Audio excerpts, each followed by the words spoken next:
Start the meeting. Good to go. All right. Hello, everyone. I'd like to call to order the Joint Review Board for Monday, August 12th at 3 p.m. I think we'll go through roll call. The members are Cole Runge from Brown County. Here. Kale Polunski from Green Bay Schools. Chinsky. Yeah, Polchinski here. Thank you. Jill Shampoo from NWTC.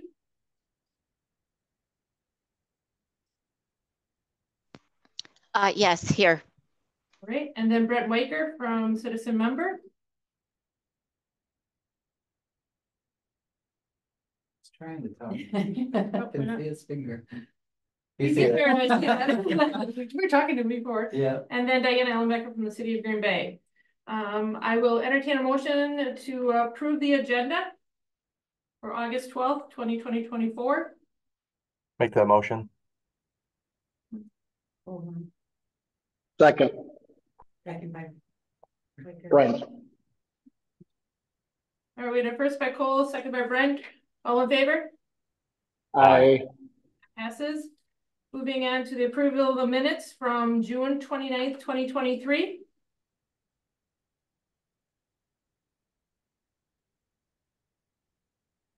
Can we get a motion?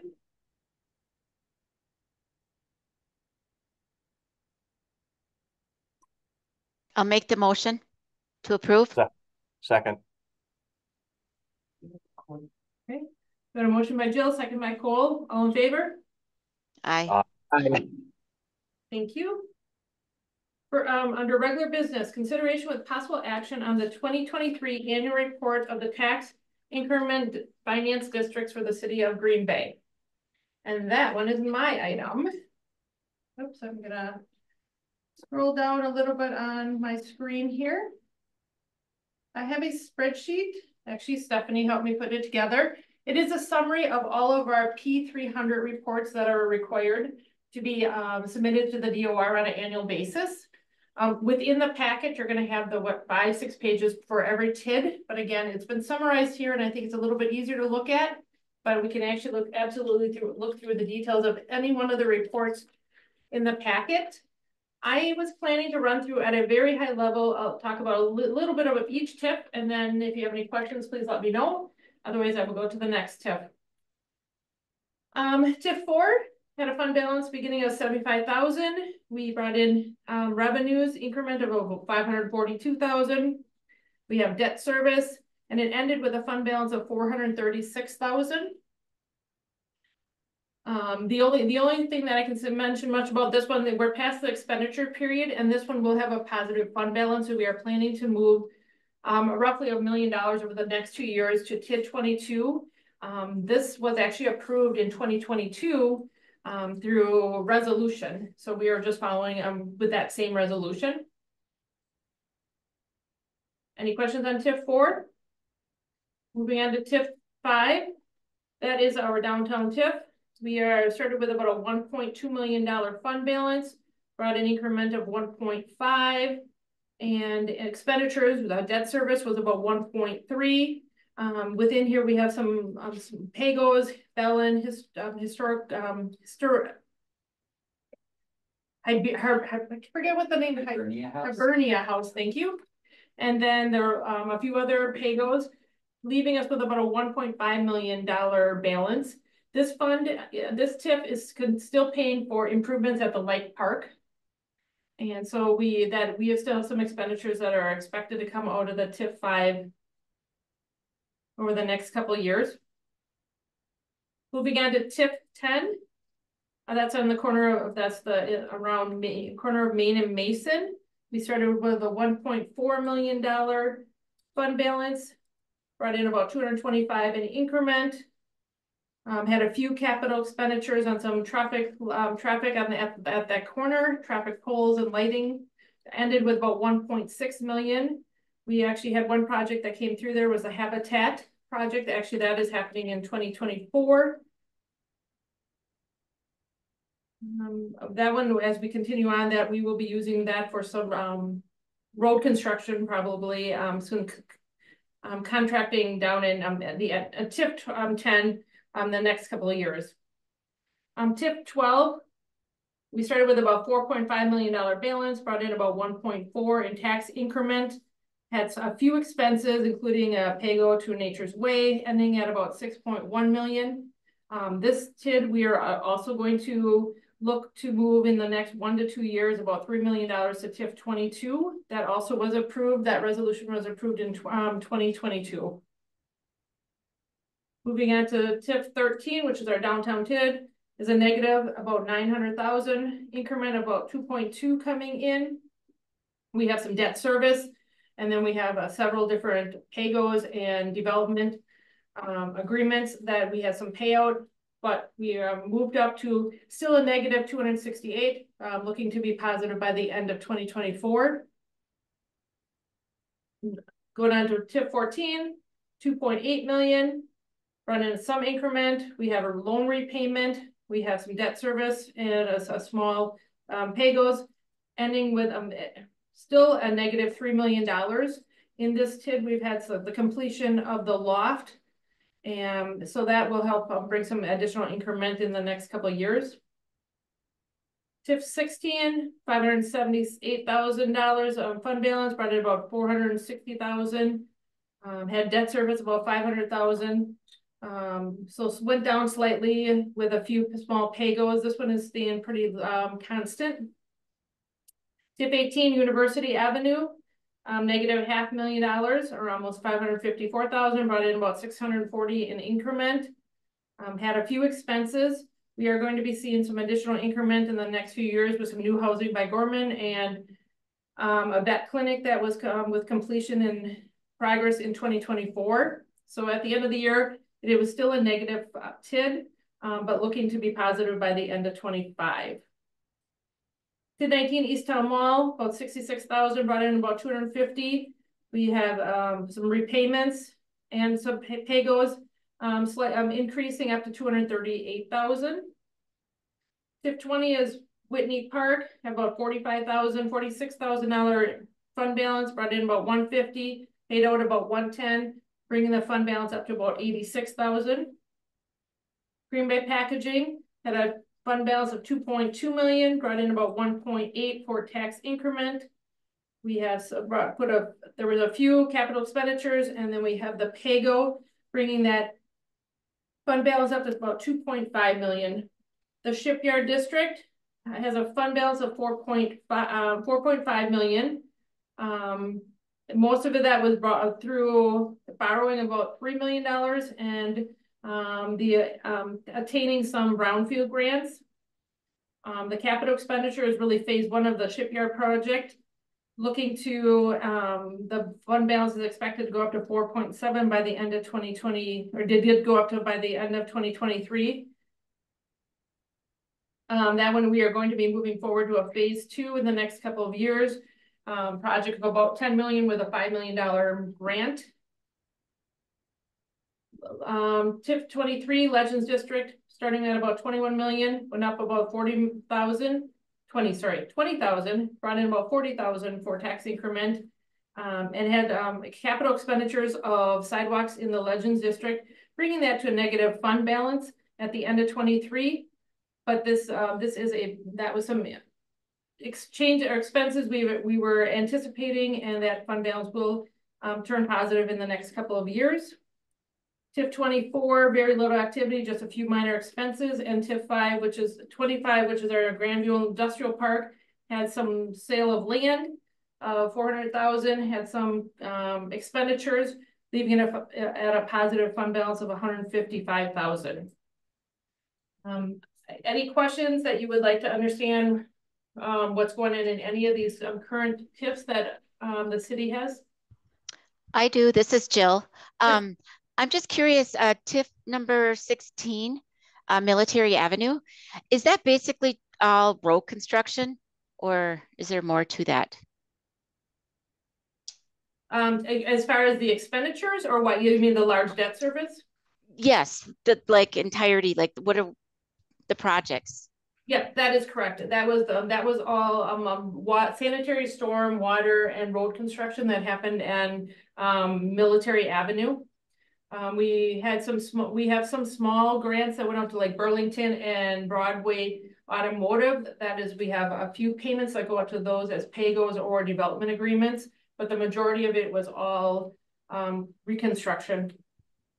Okay, thanks. And do you know what is going on where the old Sears building was? I noticed that they have like a bunch of fencing up around it. Do you know what's going on there? Yep, that's actually a development site where I think they've got 5 plots of 5 parcels there that they'll be making improvements to. I think they've got 1 approved at this point. We did do some TIF funding to help them connect the water lines underneath Military Avenue to those 5 sites moving forward as well. Thank you. I did drive by yesterday and there's a foundation poured. Oh, good. Yeah, it's above, the foundation is above the ground, and the second one, it looks like a second one dug. Oh, great. But yeah, so they have started plotting them off and there's a foundation. Any other questions on the 2023 results from our kids? If not, I would take a motion to receive and place on file. So moved. Right.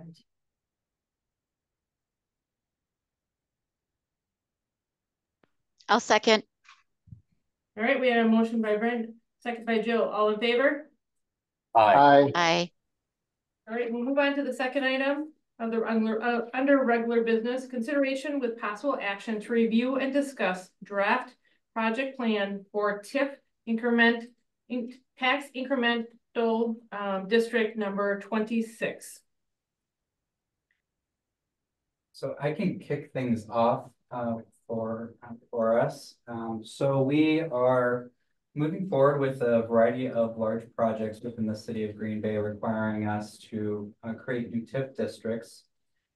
This year we have been working with the Ellers team to create project plans, and I believe they are on the call and are able to provide a short presentation on each of these districts for us. So starting with TID 26, Theory and PC, I believe you're online, right?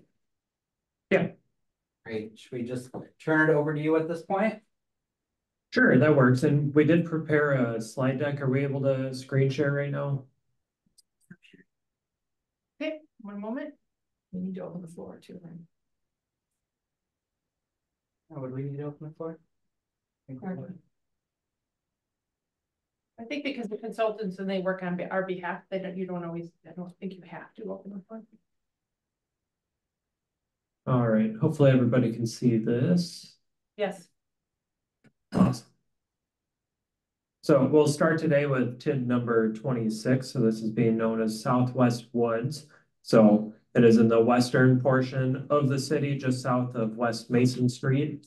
It's largely undeveloped forest type land with some commercial properties on the north end of the district and a school property on the southwest portion. This is being created as a rehab and conservation type district, meaning it'll have a 27-year life. When you do create a rehab or conservation type district, there's a finding that at least 50% of the total area that's to be included within the district needs to be suitable for some type of rehab or conservation. In this case, when you look at the total area of the district, there's around 61 acres, excluding about 1.5 acres of right-of-way. And then the remaining acreage of the area is deemed as being in need of rehab or conservation. So we exceed that 50% test. We're probably in the 90%. And I mentioned already, but this type of district gives you a 27-year life. The idea here is that if you have an area that's in significant need of rehab or conservation, there might be some increased costs to have development on properties of that nature. So creating as this type of district gives you 7 extra years versus doing some type of mixed use or industrial or one of the 20-year districts.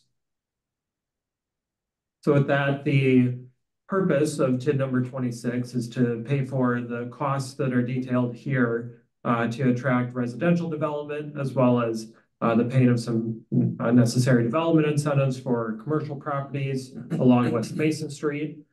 So in total, we're looking at about 3.6 million for public infrastructure construction, 2.4 million for future pedestrian improvements, park amenities, site acquisition and stormwater improvements, and then a potential 2.4 million for developer incentives. Those incentives would only be provided if there's a development agreement that's entered into between the city and any developer, and any terms would be hashed out in that agreement, and that final agreement would be shared with joint review board members.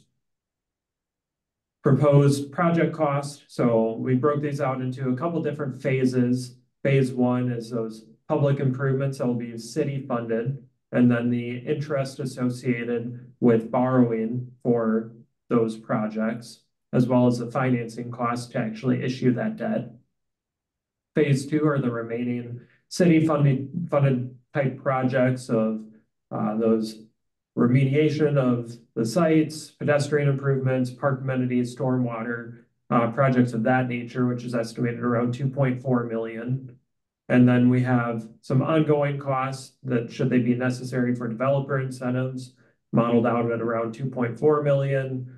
And then the ongoing planning and admin costs for the district estimated around 226,000, for total cost within the district right around 8.7 million. We do have a note here that some of those city costs, the 2.4 million future improvements, those could be located within the district itself or within the half mile surrounding the district. Looking at the proposed uses and improvements, the proposed development within this area, there's 21 single-family residential lots, as well as 8 single-family attached townhomes. And then there could be some rehab of those commercial properties along West Mason Street. There's also the proposed improvements of some additional right-of-way, which is sketched out here on the map on the left side of the screen. That's estimated to be around 1.5 acres of additional right-of-way within the district. Looking at the projected incremental valuation, so we're estimating around 18 million of total value being created by this district. So when you apply the tax rate of the city with an assumption that that rate continues to go down on an annual basis, which is a trend we've seen over the past several years, at full build out, we're estimating around 340,000 of annual TIF collections. And we built in some economic inflation here, just given that this is largely going to be residential type development. So we do expect those values to increase over time. So we have a 1% economic appreciation built into the model, which puts us at an estimated collections over the full 27-year cycle of $8.1 million in tax increment. You know, the numbers are really, really tiny here, but I'll just try to walk through kind of what we're showing. This is our cash flow model. So off on the left, we take all the expected revenues into the district. So there's that 8.1 million of tax increment coming in over the 27 years. The expectation is that the city will borrow for some of those upfront infrastructure costs, modeled at around $2 million. The intent is to borrow for those through a state trust fund loan this year. There's some developer shortfall payments expected. The development agreement does spell out that if there's a shortfall compared to tax increment to the debt service that the city will be paying, the developer is responsible for making up that shortfall. And just based on the projected valuations of the build out here, we are anticipating that there will be a need to charge those shortfall payments. So that's our revenues in total, looking around 11.3 million in revenues into the district. And then I mentioned that the city will be borrowing funds. So the biggest expense right here is the repayment of that debt. So that 2.3 million of principal and an estimated 1.7 million of interest, given that this borrowing will have to happen on a taxable nature. The other cost here are those infrastructure costs, some potential future infrastructure costs to the tune of around 2.4 million of city funded, those illustrative developer incentives to the tune of around 2.4 million, and then the cost to issue the debt, as well as the ongoing planning and administration of this district. So when we step out and we look full picture, on the economics of TID number 26, we are showing that it does cash flow, but it does need all 27 years to recover those project costs for the district. So that's everything I had on TID 26. I'll pause here and see if there are any questions or if there's anything that the city would like to add. I'll just chime in from Green Bay Schools. MacArthur Elementary School has closed or will close after the 25-26 school year. I don't know if that changes any of your modeling. As far as Yeah, revenue. I don't believe that it does. We'll have to go back and look, but that's helpful to know. Because that I believe has been listed as being part of the district as potential rehab property, but we'll have to, and we can amend the project plan just to make sure that that's included in. When was the projected date of the closure of the school again? It would be June of 25 would be, the last school year, Yeah. the completion of the school year.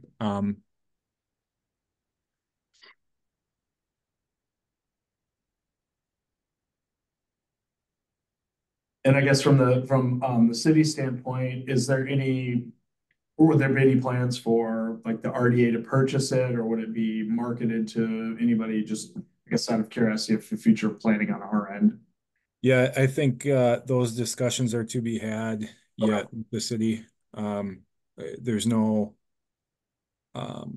plans being executed or anything like that right now. We've initiated discussion with, or we will be initiating discussion with the city.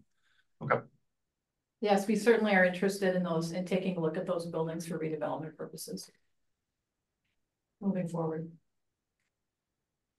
Yeah, we're putting together information on our properties, the 5 additional properties too that we have for further discussion for sure.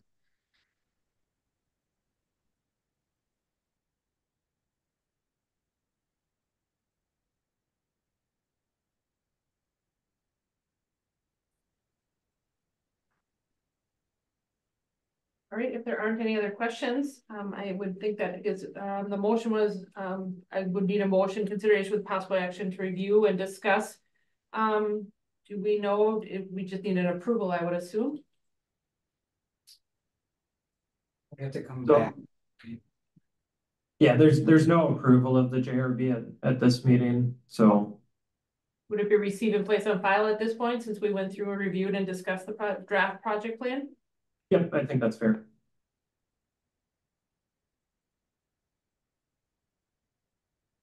So we'd be looking to bring this back after meeting with the redevelopment authority and then common council. Once they approve those resolutions for TID creation. Okay. Then we come back to JRB for the final stamp of approval.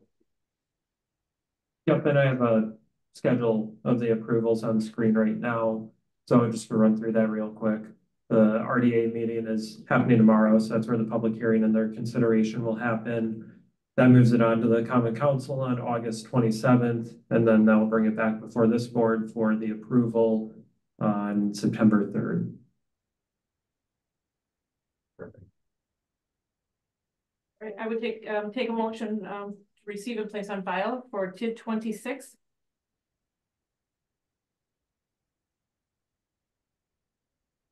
So moved. In a second. All right, we had a motion by Brent, second by Kale. All in favor? Aye. Aye. That passes. Moving on to regular business. Item number 3, consideration with possible action to review and discuss draft project plan for tax incremental district number 27, TID 27. So diving into TID number 27, a map of the district is on the right side of your screen here. So this is located in downtown, just east of the river along Cherry Street, just north of Walnut. This is being created as a blighted type district. So again, this is one of those 27-year districts, just given that they're our existing structures on the majority of this district that are in significant need of investment, and these projects will just have some more upfront costs to make them financially feasible for any type of developer coming in. So in this case, we have to show that at least 50% of the area is blighted. And when we ran that test, the total acreage of the area is 2.88 acres. There's 0.22 acres of right-of-way, and then we're showing 2.38 acres of the non-right-of-way acreage is designated as blighted. So we're at 83% of the total acreage is blighted. There's just 3 parcels. It's hard to see on the screen, but 12-115, 116, and 117, all 3 right in a row. Those ones are not designated as blighted. The remaining parcel acreage is. The purpose of this district is to pay for the cost of development incentives and public infrastructure. It's necessary for developments by Nova Green Bay LLC and 222 Cherry Street. So right now there's $8.5 million in upfront developer incentives. That is for the Nova Green Bay project. And there's 10.67 million in pay-as-you-go developer incentives included as well. And a future budget item for around 4 million for streetscape improvements to the extent that the district has funds available to put towards those improvements. So looking at those on a more detailed basis, the developer incentives here are listed as the phase 1 project cost. So Nova Green Bay making up the majority of those costs. That is 14.2 million about for that project. That is 8.5 million of an upfront incentive, as well as around 5.7 million of pay-as-you-go. The 222 Cherry Street, that is still under negotiations. There's an estimated 4.5 million developer incentive for that project. And then also 500,000 budget for potential future projects should they pop up on those other parcels within the district. Phase 2, this is primarily those streetscape improvement projects to the tune of around $4 million. The majority of these are located outside of the district boundaries, but within that half mile, there's a small portion of Cherry Street that is included in the district itself. So those portions aren't assigned to the half mile, but the remaining 3.7 million are. The city will have to borrow for that 8.5 million upfront for item 1A. So we have included the interest cost associated with that, estimated at 8.3 million, as well as the financing cost to issue that debt, and then 600,000 for the ongoing planning and administration of the district. So in total, we are looking at 32.2 million of project costs within this district.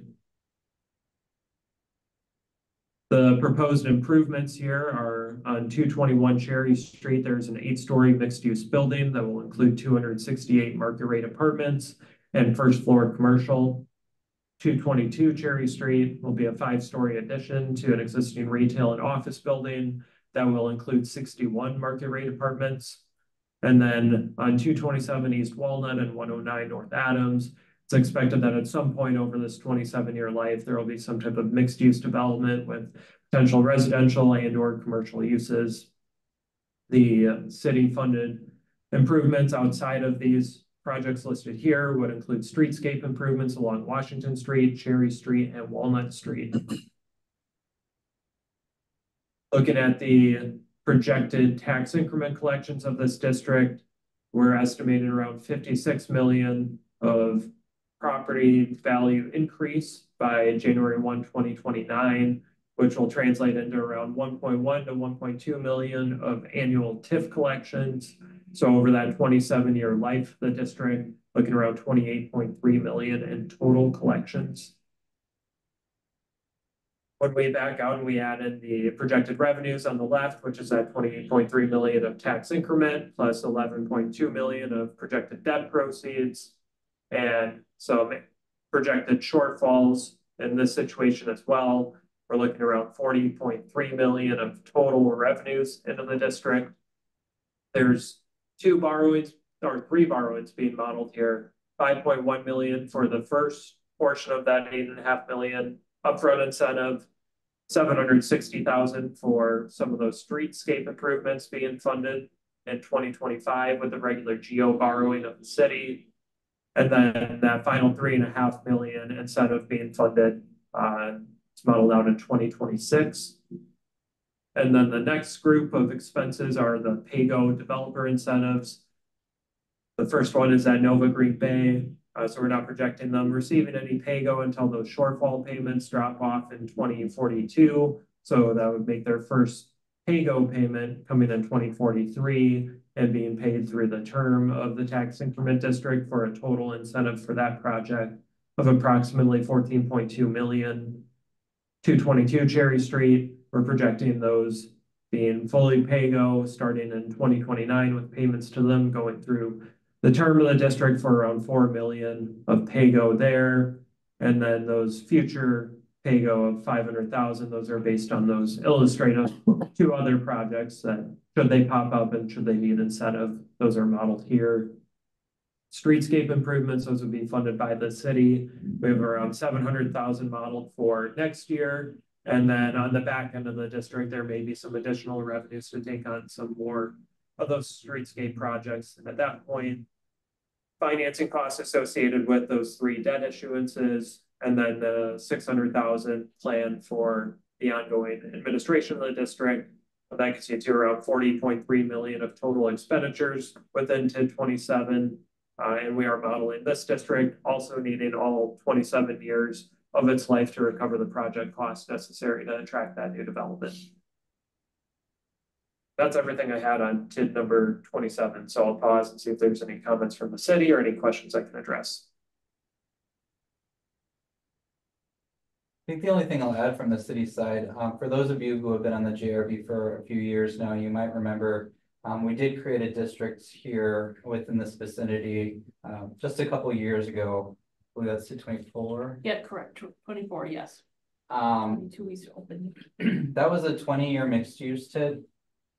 And that was put together to help support the 222 Cherry Street project. Unfortunately, that project has stalled and not moved forward.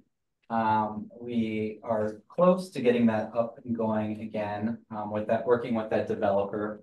You're looking to create this district here, though, to support not only, so that project to move forward really does need 27 years in order to make that work. And then the 221 Cherry Street project, this is the 268 mixed use, 268 unit mixed use project across the street. That one does require the 27-year TID in order to recoup that initial investment from the city. This is a major catalyst project for our community. The development agreement has been approved, so we are looking to create this district to make that project happen.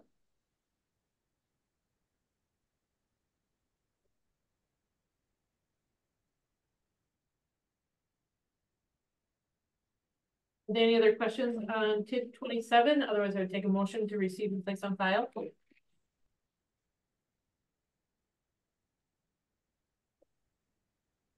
I'll make a motion to approve and put on file. Second. Number 27. Second. Motion from Brent and a second from Cole. All in favor? Aye. Aye. That passes. Moving on to number 4, consideration with possible action to review and discuss draft project plan for tax incremental district number 28, TID 28. All right, so I'll be taking us through the slides for tax incremental district number 28. So this is a district that is bounded by Limekiln Road as well as Main Street. Again, this is a rehabilitation conservation district similar to what TID 26 was. As Harry alluded to in the last, for 26, this requires at least 50% of the area to be zoned for that purpose for rehabilitation or conservation. And looking at the map, there are 3 parcels here that are identified for rehabilitation. The total area of the district is 65.53 acres. Subtract 8.93 acres of wetlands and 0.63 acres of right-of-way excluded, you get 55.97 net acres of the district. And out of that, 49.36 acres are designated for rehabilitation. So it does meet the 50% requirement test. And again, this is a 27-year maximum life district.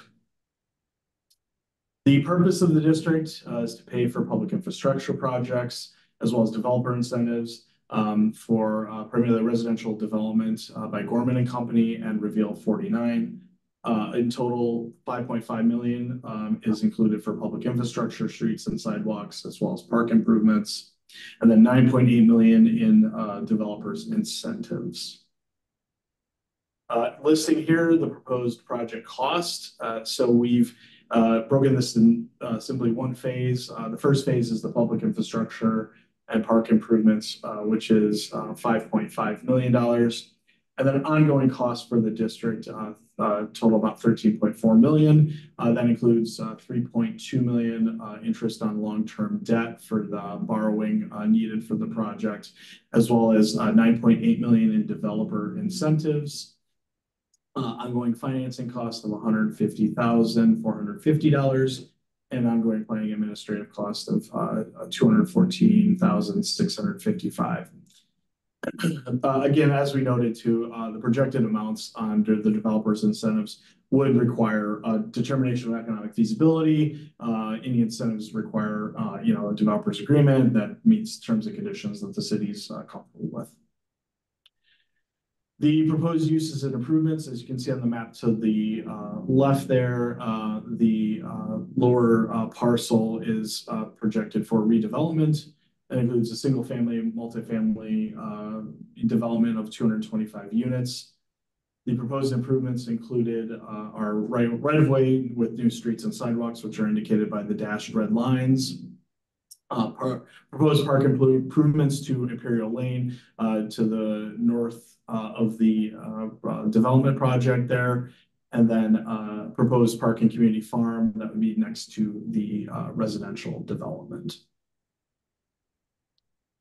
The projected incremental value on the left-hand side of the chart, you'll see we've estimated that the project will have an evaluation as of January 1st of 2028 of roughly 39.3 million.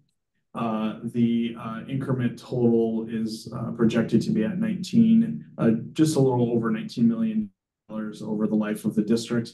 As you can see, the tax rate shown is declining over the lifetime of the TID, as we have seen due to increased valuation and the limited ability of the city to raise its tax rate due to levy limit restrictions. We're seeing a declining tax rate over the period of the district. But again, as Harry mentioned in the our first presentation, it's the same situation. Everybody in the state's facing this situation when it comes to tax rate.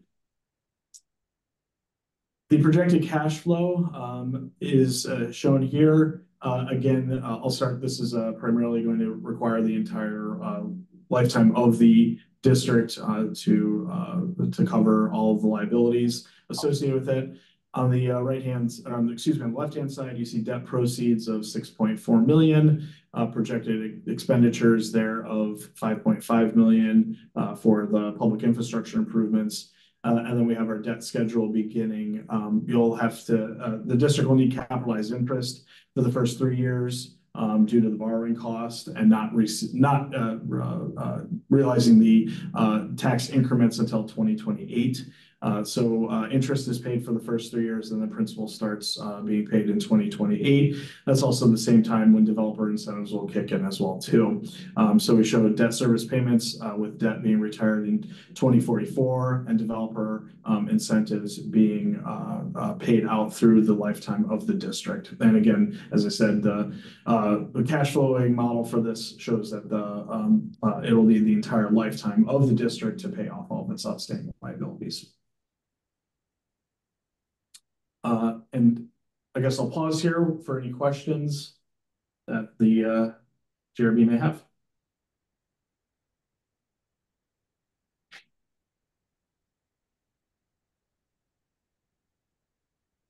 If there aren't any questions, I would take a motion. I have one quick one. Just the only section being rezoned would be the proposed development the south of that district.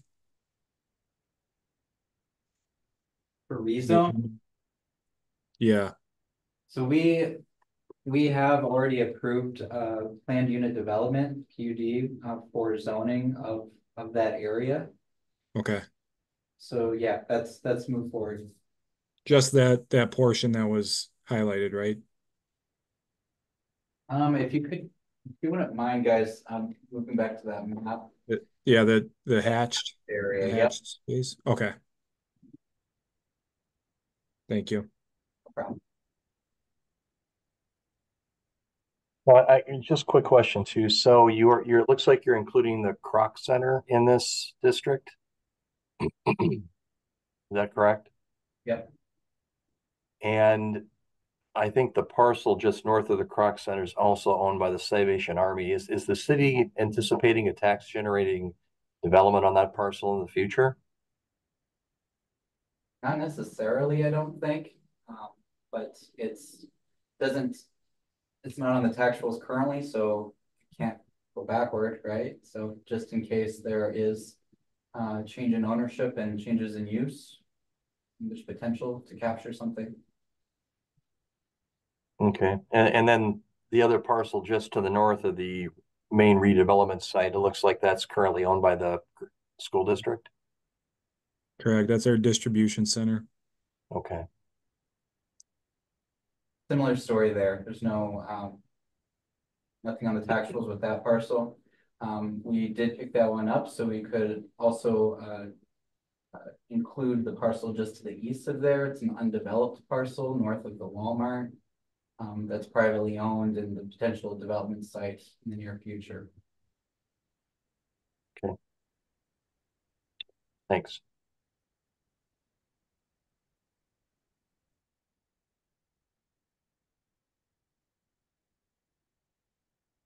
No other questions? I would entertain a motion for receive and place on file. I can make that motion. Second it. All right, we have a motion by Kale, second by Jill, all in favor? Aye. Aye. At this point, we move on to informational. Our next meeting is scheduled for September 3rd, 2024 at 10:30 a.m. Any other comments from staff? All right, if not, adjournment. Motion, Motion to adjourn. Second.